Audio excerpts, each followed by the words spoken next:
all the places we go, go, go, go.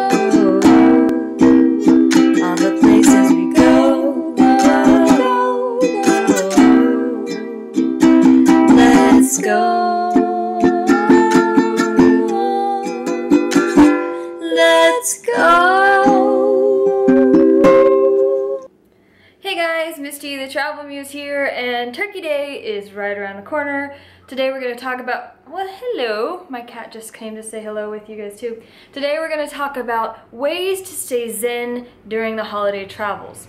Now, most people think Christmas is more hectic, and in some ways I'm sure it is, but there are actually more people in the air and on the roads during the Thanksgiving holidays.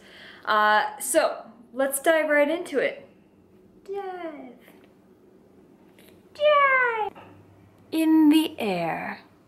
Let's talk about the Zen principle of lightness. The idea is to be as light as the balsa wood, let go of your physical attachments. And one really great way to do that during the holidays is not to carry so much in your luggage.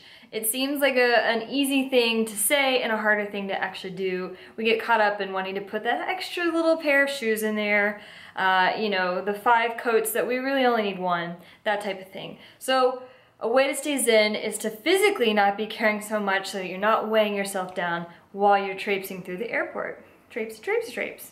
Another great way to stay zen in the airplane is to meditate. And this is really great because your cortisol levels are going pew, pew, pew, spewing everywhere, hitting everybody because they're charging you $5 for a Coke and little Johnny Poohhead is picking his nose. So it's a really good thing to do, especially during like takeoff and landing. If you don't know how to meditate, Google it. There's a lot of really great online resources, but one thing you can do is close your eyes and really focus on the may I be happy, may I be peaceful, and extending that outward to others as well as yourself. On the road again. When you're on the road, it's really important to keep those muscles loosey-goosey. We all know we get really stiff, and some ways to stay zen and to stay calm are to stretch, to dance while you're in your seat, get your groove on, sing with your family, have a great time, and take frequent breaks. Everybody has to go to the bathroom like 5 times anyway, so you're all good. And drink a lot of water. And one of my favorite suggestions is to make songs together. Nothing soothes the heart and the mind like singing, and my family, we like to start coming up with the 12 Days of Christmas, but like the pirate version, the Star Wars version, that type of thing. Also making small adjustments to your seat car so that your spine is not always in the same position is a really great way to keep your body from getting stiff. So those are some tips for the road. Home is where the heart is. All right, the home is where the action is, right? It's where everybody gets to sit around the table and tell each other why they're grateful, what they're thankful for, that type of thing. But why not even take it one step further and have a gratitude session?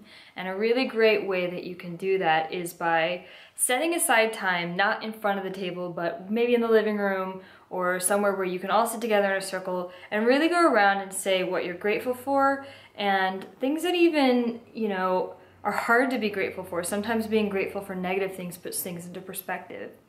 And then on top of that, you can add a little fun, crafty addition of making a thankfulness tree, and you can clip little things that you're thankful for onto the tree, like with paper clips or something. It's a really fun way to do it. And it also just really highlights the holiday, right? Instead of being anxious about eating the food, you're taking a time, a mindful time to sit and relax together and really contemplate on the meaning of the holiday.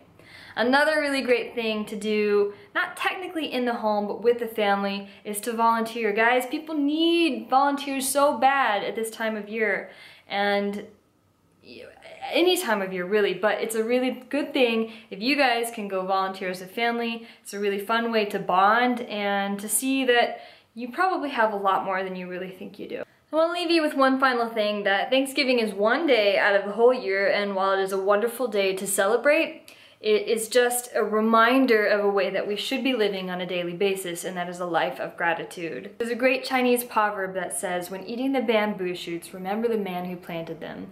And it's something that I like to do over my food in general, is to really think about where it comes from and how it's going into my body, and to be grateful for it, because sustenance is life. You are life. we all are life. I know, I sound like Willow and Jaden Smith, but I hope you enjoyed this, and as always, please tell your friends, tell everybody how Misty the Travel Muse is spreading the good news. And if you have anything that you'd like to learn about, anything specific you want me to cover, I'd be more than happy to talk about it. I'm all ears. I really want to hear from you. I want to know what excites you, what travel topics that you're interested in. Yeah, because you're important to me too, and I'm thankful for you.